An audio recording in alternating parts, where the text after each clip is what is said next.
Hello, and thank you for listening to Renewables, a podcast by BioStar, which aims to explore the current and future energy landscape in America.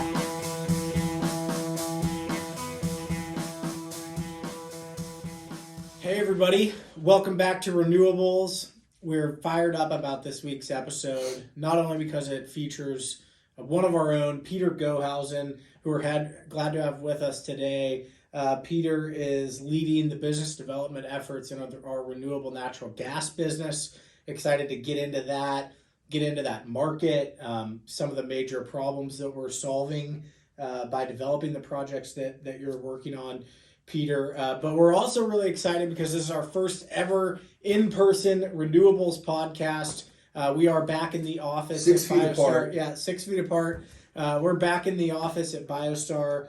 And of course, being safe, wearing masks in common areas. But Peter and I collaborate a lot together, and we were contemplating splitting up here and going and recording it in two separate offices. And I said, no, let's do it in person. So, Peter, without further ado, thank you for coming on the show. Good to be here. Great to have you. And first podcast. Yeah, and hopefully not your last. Not your last. And we're gonna have a conversation today about our renewable natural gas business, some of the things BioStar is doing, but also, really just more broadly and specifically, Peter is fantastic at just kind of looking at, the market view and the addressable market. And I think I always really appreciate the lens at which you view opportunities through. So we're going to get into all that, but let's start with a little fun. Peter and I, grew up together. Really didn't become buddies though until we both went to Indiana University together.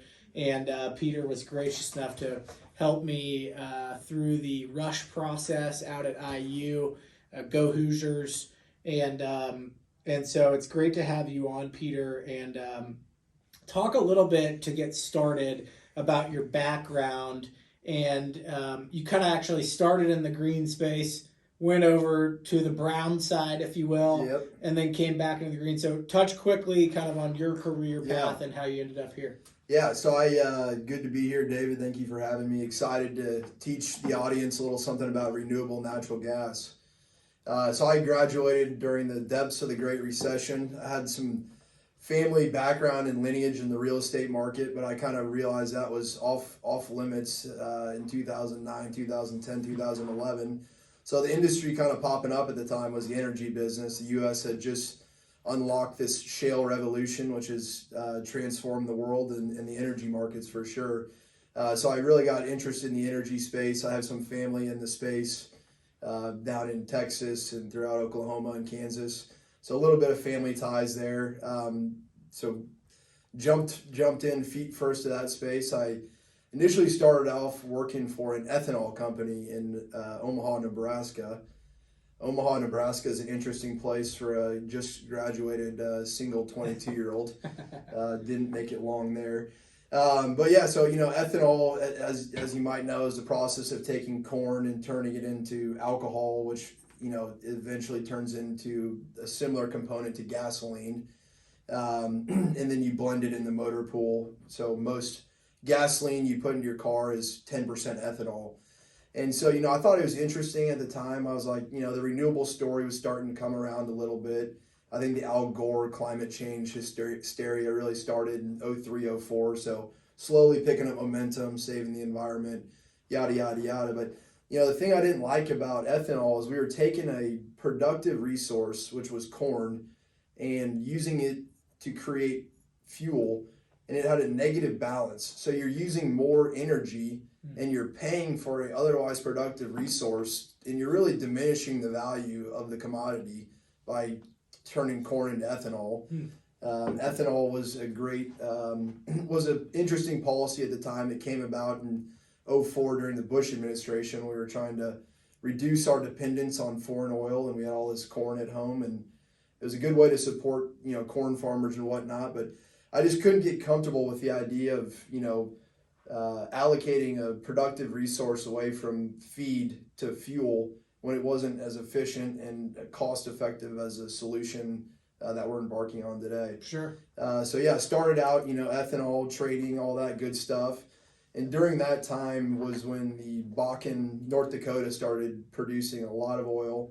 They couldn't build pipelines quickly enough. So they started leasing out rail cars to move oil from North Dakota by rail down to Houston. And so the ethanol players had all the rail cars. So we got into that business. I started kind of seeing the light of free market economics at work in the oil industry and jumped kind of all in on that away from ethanol. And then spent the next couple of years working for midstream oil and gas companies, primarily trading oil, which really is a glorified word for logistical optimization. You're buying a barrel in one place and you're moving it to another place and doing it for a cheaper price than what you can sell it for in the new market. So that, a little bit of my background, trading, moving commodities, developing assets and projects. And then, 2013, 2014, you had Tesla go public at the time. Elon Musk was not known like he is today, but you started seeing this hype around this green movement. Elon is a very good promoter, which is great for the renewables industry. And at that time, I was trading a barrel of oil called Canadian tar sands, which is probably the second dirtiest barrel of oil in the world, maybe behind Venezuela. And putting it in a rail car, sending it to St. Louis, putting it in a barge, and then sending it down the river to Baton Rouge to be refined into oil. And you kind of are sitting there and this climate story is gaining more traction. You're like, man, am I really doing anything good? Yeah. How long is this going to last? Yeah, right. And it's starting to look like it's going to end a lot quicker than anybody could have envisioned at the time. But as David mentioned earlier, kind of always knew the BioStar story. Grew up, knowing Bill quite well, and always was wondering what the hell he's doing with chicken shit. And so I think I called him during that time. I go, Bill, I just see this renewable thing really taking off. I think oil's never going to go away, but the opportunities seem to move in the renewable side. Would love to find something to do with you. Yeah. That call, was a quick 30-minute call. Didn't go anywhere. Yeah. Kept building a relationship with you. And then, a couple of years later, Bill was working on a project and needed a oil company to finance it because it was being secured by some oil reserves. Yeah. And so through my network of, oil and gas companies in Houston, was able to bring in a strategic investor to BioStar and get a couple of big projects financed. And that really kind of kicked off my involvement with you guys. And it's been, quick 3 or 4 years and hopefully an exciting next 2 years. Yeah, we're certainly excited about it. And Peter was frankly a low-cost business development guy for us going back to 2014, 2015. Had a lot of contacts, in the Texas area, and even through some of your contacts kind of up in the Northeast. Mm-hmm. And so we've, had success developing net new business in our energy efficiency business, in our solar business. But what's really interesting and where you're really spending a lot of your time now is in the renewable natural gas space. And so I always say, we do our best to understand our listener on this show. We think about half of our listeners are in the space, kind of energy geeks like we are, want to be down in the weeds. And we think about, half of our listeners are probably at a much higher level and might get lost if we get too far in the weeds. So we're going to try to kind of balance the line of that today. But for a long time in the electricity business, electrical, providers, utilities have been able to use wind and use solar as ways to sort of diversify their portfolio and provide their customers clean energy. Until more recently, you haven't really had that option, or it hasn't been maybe as mainstream in the gas business. So just talk to us kind of high level, set the stage for us. What is renewable natural gas? Why is it important? Kick that off for us. Yeah, so I like to kind of, I have probably a different opinion of the RNG space than a lot of people. Maybe not, but RNG is renewable natural gas. But now you can use RNG. Yeah, perfect. So, RNG, in my opinion, is more of a waste management solution than anything else.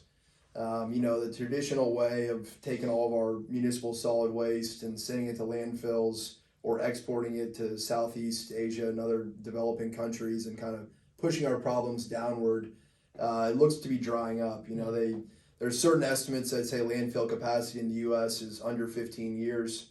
Getting a new landfill permitted is probably harder than getting a new coal plant permitted right now. So really looking at ways to reimagine waste and looking at all of the value embedded in this waste, primarily methane, CH4 for you geeks. Methane is a byproduct of all of the waste.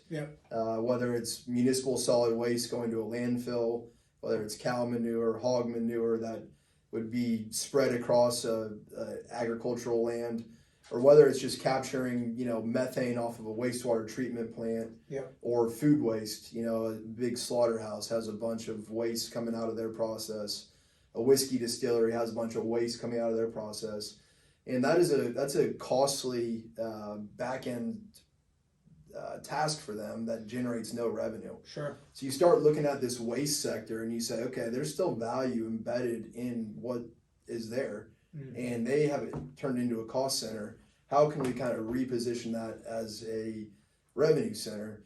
And luckily, the great and green state of California laid out a very lucrative incentive program about 10 years that really helped kickstart the renewable natural gas industry, and has really taken shape, you know, throughout the country, certain states more so than others. But, you know, really excited about the idea of taking a wasted product and returning it into a value product. So, and in the episode, a couple episodes prior to this episode on renewables, we have John Martin on, who runs our organic fertilizer business and new project development and that side of the business. That's a great episode for you all to reference and listen to if you haven't already. That kind of explains BioStar and our role in this business, in this market, and sort of how our actually organic fertilizer business was really, and wastewater treatment business was really born from a problem. And that problem is, what do we do with all this waste? And so talk to me a little bit, just really high level, like let's use, you know, our project in San Bernardino as an example. Just kind of walk our listeners through literally what happens there, you know, the waste, how it's collected, when it's brought to our plant, what happens at our plant. I think it might be helpful just to kind of walk through that process. So just a couple kind of more high level notes on waste as a whole. I've got a little helpful slide deck here that I built kind of explaining the problem and some solutions. So it is estimated that if food waste were a country, it would be the third highest emitter of greenhouse gas emissions after the U.S. and China. So food waste is a huge emissions problem, and it's obviously a landfill problem. But for solving, you know, decarbonization and global warming, we need to figure out how to do something with our food waste and reduce those emissions. And the emissions, explain why it's emitting. So it's not literally just because it's trash, right? Because it's emitting gases throughout the process. Methane primarily being the primary one, and you know, methane is released in all stages of the life cycle of these different products. So we can't, you know, fully eliminate the problem by any means, but you know, if we look at food waste alone, 30% of the food we produce as a world is wasted. 30%. Wow. And so if we reduced food waste altogether, 8% of our global emissions would be eliminated. Wow. So you start looking at, you know, all these problems, and, you know, the traditional way of just throwing it in a landfill and burying it underground, that's not solving our emissions problem. You know, that's just not the most effective thing to do with this waste when there is still value embedded in it. Sure. I saw a great quote on the BioStar kind of social account. We follow a lot of folks who are obviously very passionate about the climate and about waste, and one of them was, there is no away. So you throw it away, there is no away. It doesn't just go away, it has to go somewhere. Exactly. And so that's a massive problem, and that our business and a lot of other businesses out there are aiming to solve. So if you think time's right, walk us through our San Bernardino waste to energy project, and just, you know, at a high level, not too in the weeds, but where the waste comes from, what we do with it, what's the byproduct. So yeah, to kind of backtrack, or you really have to look at the incentives and kind of the regulatory policy driving these markets, because at the end of the day, that is what drives economics a lot today. So California, well aware of this landfill program or problem, started a program called the Landfill Diversion Program, where any pre-consumed food waste had to be diverted from a landfill. Okay. So if you're a slaughterhouse in California and 10% of your output is waste, you can't take that to a landfill anymore. You either have to drive that outside of California state borders, compost it, or basically put it through an anaerobic digester. Okay. Which is what we are capitalizing on at San Bernardino. Yeah. So we've built an anaerobic digester. It's a technology that's been around for hundreds of years. It's widespread in Europe. There's, I believe, over 15,000 digesters in Europe. There's maybe 3,000 to 4,000, or 600 to 700, 800 in the U.S. And so the U.S. is really playing catch up here, like we are in a lot of the other green energy programs. Sure. So at San Bernardino, we're taking in 85,000 gallons per day of liquid food waste. So a slaughterhouse or other food processing companies in the area, instead of exporting their waste out of the state lines, is bringing their waste to our anaerobic digester in San Bernardino. And so anaerobic digestion is a lot like how the human body disposes of the food we eat. Mm-hmm. And the molecules sit in a hydrolysis tank for 10 to 20 days, kind of churning over and separating into their different elements, solids, liquids, gases, etc. And then from there, you kind of further break those streams down to go do different things. Mm. So you go and take the liquids down, and we're in this case turning it into methane, capturing the methane from it, and then taking that methane and putting it into a generator to produce electricity. That'll produce 2.6 megawatts or 22 million kilowatt hours per year. Mm. I'm trying to get a household equivalent for everybody that likes to talk in that metric. That's helpful. Yeah, that's a good way to kind of keep. Because we throw kilowatt hours. Yeah, so it's the equivalent of 6 million gallons of gasoline consumed per year, enough heat for 6,000 homes. Nice. 130 million miles on the passenger vehicles. Nice. San Bernardino, getting that commissioned right now. We have our electrical grid interconnect in place now, and are starting to take food waste to go turn into energy. So we take food waste there. Talk really quick about the other types of waste that a lot of you could put into an anaerobic digester, and then I want to get to what are we kind of doing on the back end, and how does all that work? Yeah. Talk a little bit about the other waste streams that you see anaerobic digestion. Yeah, so the kind of four most common, the longest and oldest one is landfill gas, which is not necessarily a digester, but in terms of creating renewable natural gas, it's the most widespread. And the federal government put a mandate in place in the early 90s. You have to try to avoid methane emissions from landfills. So they started capturing that methane 30 years ago. So that's kind of the most widespread from the amount of volume produced. It has the least beneficial impact on the carbon emissions. So the value of the molecule is really based upon how much emissions it's pulling out of the environment. And the landfills, they are already federally regulated to pull that out of the environment. So you're not capturing much more than that already. The next big one is wastewater treatment plants. Those are pretty widespread.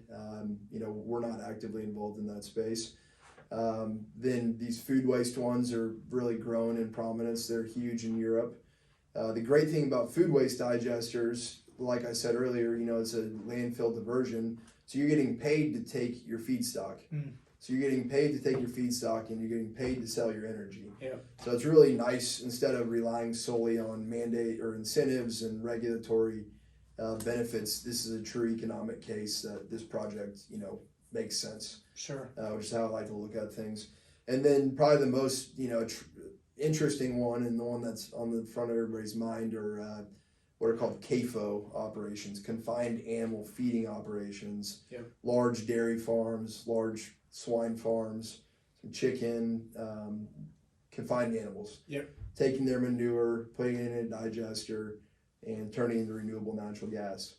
And so I kind of went in order of most, or at least environmental benefit to the most. Okay, got it. So the confined animal feeding, you've been hearing about cow farts causing climate change probably since you were in kindergarten.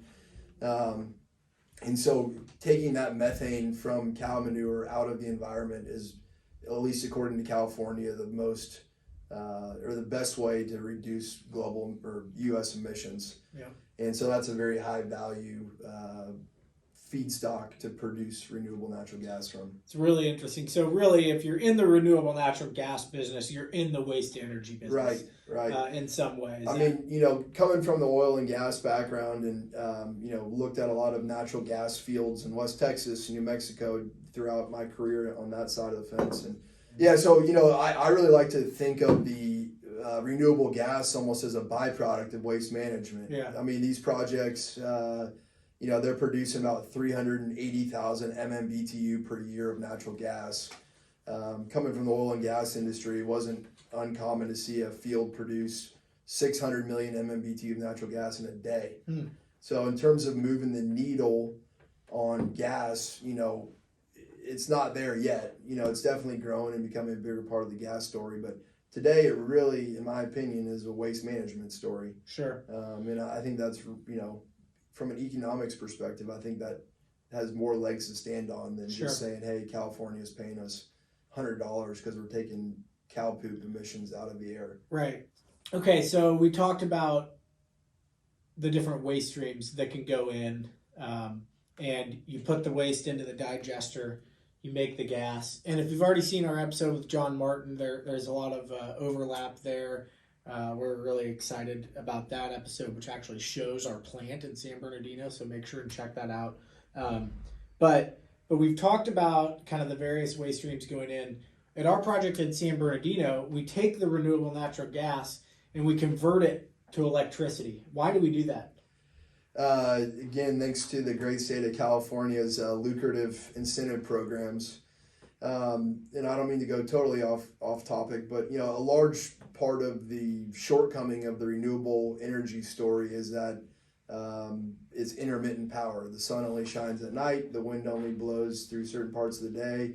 The energy storage story is a big story, but today we don't have very many renewable energy sources that can run 24/7. Yeah. Geothermal and hydro being the main two. And if we want to get political and talk about whether nuclear is good or not, we can go down that on another episode. So the great thing about these projects is we are producing electricity 24 hours a day, 7 days a week, with a little bit of downtime throughout the year, but it is baseload power. And so the state of California, which probably has the highest renewable penetration and has huge spikes of sun and drop-offs and wind, and they're really looking for more baseload power. Mm-hmm. So they started a program called the BioMat program, which incentivizes people to produce electricity from biomass, which waste is a biomass. Sure. So if that project weren't in California, we couldn't do that. We'd probably turn it into renewable natural gas. Right. So let's talk a little bit, because I think that's an interesting distinguishing factor, and that's where I wanted to go. We make biogas and then turn it into electricity at our plant in California. Yeah. But renewable natural gas would actually be taking that biogas and going through another process to make it what's called renewable natural gas. And then theoretically, you could go and inject that into an existing gas pipeline. Is Correct. That all stated correctly? Yeah. So, that's really the beauty of anaerobic digestion is you have some optionality. A lot of these renewable sources, you can only do one thing, electricity or fuel. Right. With renewable natural gas, you have the option to sell it as renewable natural gas to be used for compressed natural gas vehicles, which is very prominent in California, driven by this low carbon fuel standard incentive program. Or you can turn it directly and burn it in a generator to create electricity. Got it. So there's some good optionality with that.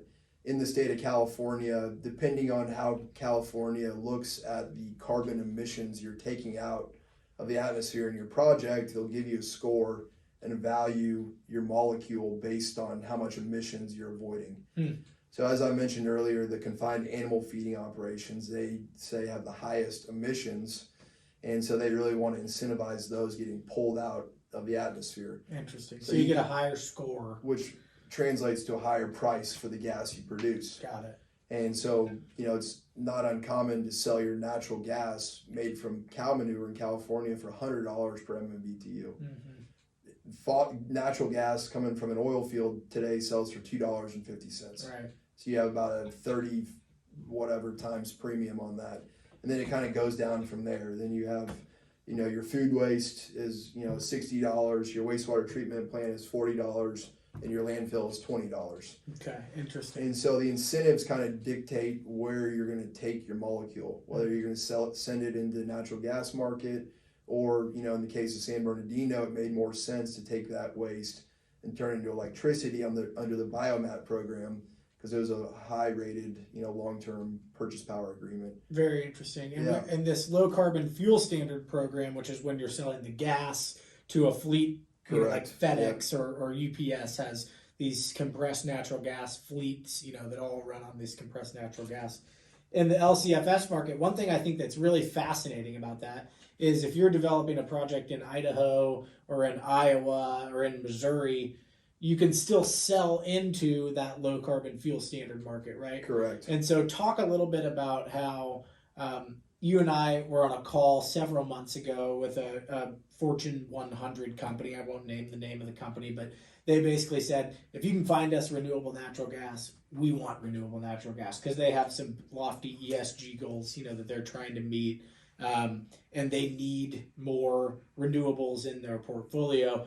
The comment, I think, was, well, it's not going to work unless it's, because everybody making renewable natural gas is selling it to California because this low carbon fuel standard credit pays so much. So talk just a little bit about the logistics. I think it's kind of fascinating that you can produce gas in Kansas and sell it to California. I think you can speak to logistically how it doesn't actually, that molecule of gas doesn't actually go to California, but sort of a virtual transfer. Talk a little bit more about that. Yeah, so, again, renewable natural gas is the identical molecular compound as natural gas produced from an oil field. It's CH4.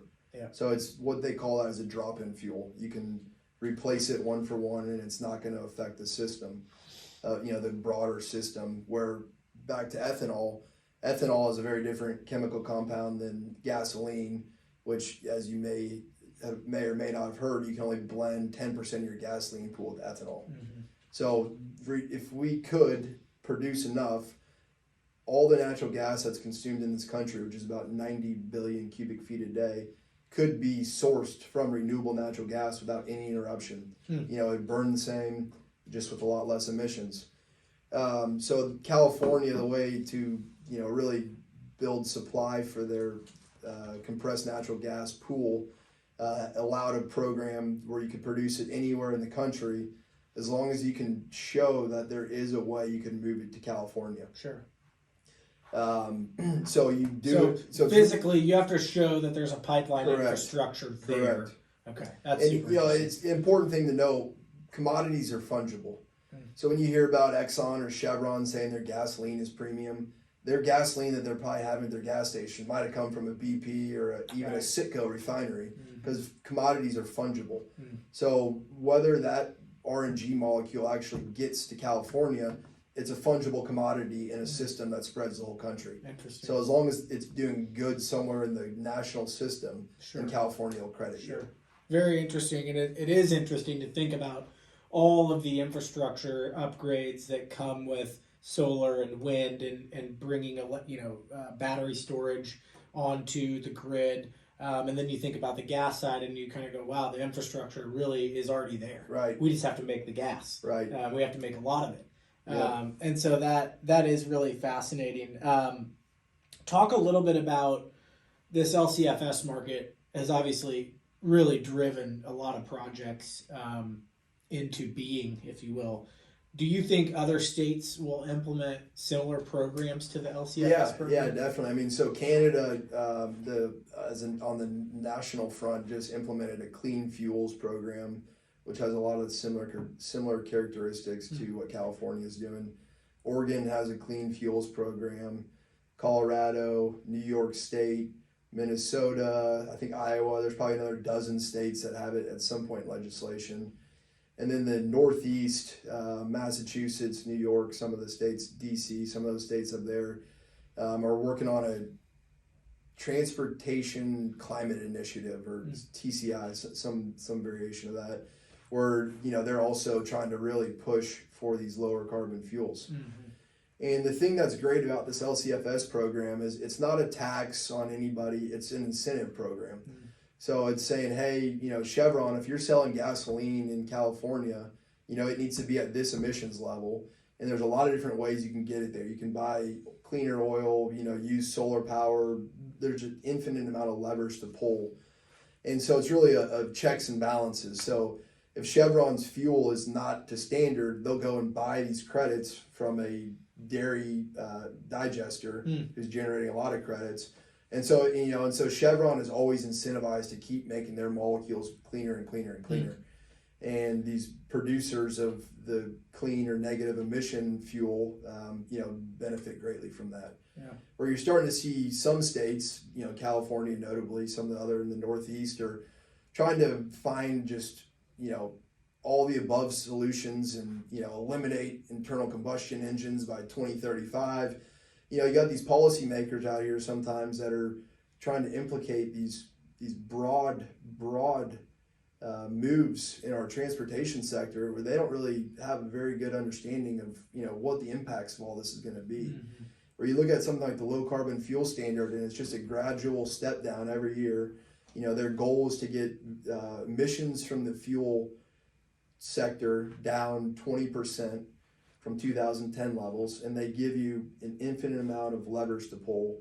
I'm not going to even go into them because there's so many, but so what you're saying is there are some good policies in California. Yeah, just a couple. They, the low carbon fuel standard. I mean, there was a lot of talk of Biden potentially, determining whether the low carbon fuel standard could work for the country as a whole to replace the current renewable fuel standard, which supports ethanol.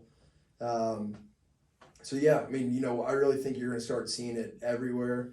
You're seeing it in a big way in Europe. You've got guys that make methanol in the U.S., which is a chemical made from natural gas. And they are now looking to buy renewable natural gas to make into methanol, so they have green methanol to send to Europe. The U.S. in the last couple of years has become one of the largest exporters of liquid natural gas. You're starting to hear some of the Japanese trading firms look for renewable natural gas in their liquid natural gas cargoes to reduce the emission scoring. Interesting. So, it's a complicated topic for sure, and I could talk about it forever, and there's 1,000 different things to talk about. It's really exciting because it's the first kind of renewable heat source. There's a lot of talk about wind and solar not being able to get hot enough for steel or different industries. Yeah. It's the first renewable thermal source that we have. Very interesting. So that's very exciting. But again, I really like to think of it more as a new solution to landfills. Yeah. And not, in emissions reduction, and, there's just a lot of good that can come from it. It's a circular economy type play. Yeah. So very excited. Interesting. Well, really appreciate you coming on and talking about this topic. It is absolutely a complex topic. As we kind of wrap up here, and just to sort of, for demonstration purposes for our listeners, who are, and you don't have to say names, what are sort of some of the companies that you're targeting, or the types of users, besides landfill waste or diverted food waste from landfills? Like, what types of companies are you calling to talk about projects like these, developing projects like these? What does that look like? Because it's such a complex sales cycle, right? Right. Really big, expensive project, but we know that a lot of big names are out there kind of looking at this up. So just talk a little bit at a high level about what types of industries and what types of businesses can benefit from an anaerobic digestion and subsequently a renewable natural gas project. Yeah. So this will be the only time I'll ever say this live, but my first answer is I love poop. Yeah. So, first and foremost, these confined animal feeding operations, again, the value to produce gas from those sources is so lucrative in California that those are, the targets everybody's going for today. Yeah. There's some shortcomings to that, namely betting, a project or an asset, $50 million asset on a regulatory policy, which doesn't, it's California, so I don't expect that to go away. But it's still something, that can be taken away at any time. Sure. So livestock manures, again, from a value perspective, are really, really interesting. These food processing plants, slaughterhouses. We're in discussions with a company that produces pet food. Yep. We take what's called the red tote waste. We're in discussions with one of the largest whiskey distilleries in the country. Nice. We're in discussions with one of the largest horse racing tracks in the country. Yeah. They have a little event in May you guys might have heard of. And, breweries are a great source as well. Anything that puts protein or ag into the front end of their process generally is going to have a waste stream we look for methane yield to value how much gas you can produce. So it's generally going to have a good methane yield. Very interesting. Yep. Well, wish you all the best. I know you're working on some really, really exciting things. I hope you'll come back on the show because as we're, hopefully more and more successful in rolling out new projects, we absolutely want you to come back in and check in with us. And it's always good to have one of our own on the show. Big thanks and shout out to Peter Goehausen, fellow IU Hoosier. Peter and I joke we're Jayhawks, from birth, but learned Hoosiers. So we're still very grateful that the Kansas basketball team isn't on probation yet. Has the success that we've had. All kidding aside, thank you so much for coming on. This has been super interesting. And if you want to get a hold of Peter, reach out on LinkedIn. He's actually running the BioStar Twitter account now. So get on Twitter, follow BioStar Renewables. It's funny, Peter has kicked up some pretty awesome business opportunities for us through Twitter conversations, through tweeting. So don't hesitate to reach out to him there, retweet him, comment on what he's talking about. We're always looking for dialogue with our friends. So we sure appreciate the time today. This has been another episode of Renewables. Thank you for tuning in. And I mentioned before, we have some other episodes on these topics. The first one is with John Martin, who runs our organic fertilizer business, which is a solutions-based company, a solution for the back end of these plants that we've been talking about today. We take that waste and turn it into our patented BioStar Super 6 organic fertilizer. So you can check out that episode. And we have some other episodes coming about soil health and about some of the benefits of our organic fertilizer. So if this is interesting, or if you have a long drive ahead of you, please don't hesitate to get on wherever you listen to your podcasts. Give us a follow, give us a subscribe, and check out some other episodes. Thanks for tuning in, everybody. See you next time.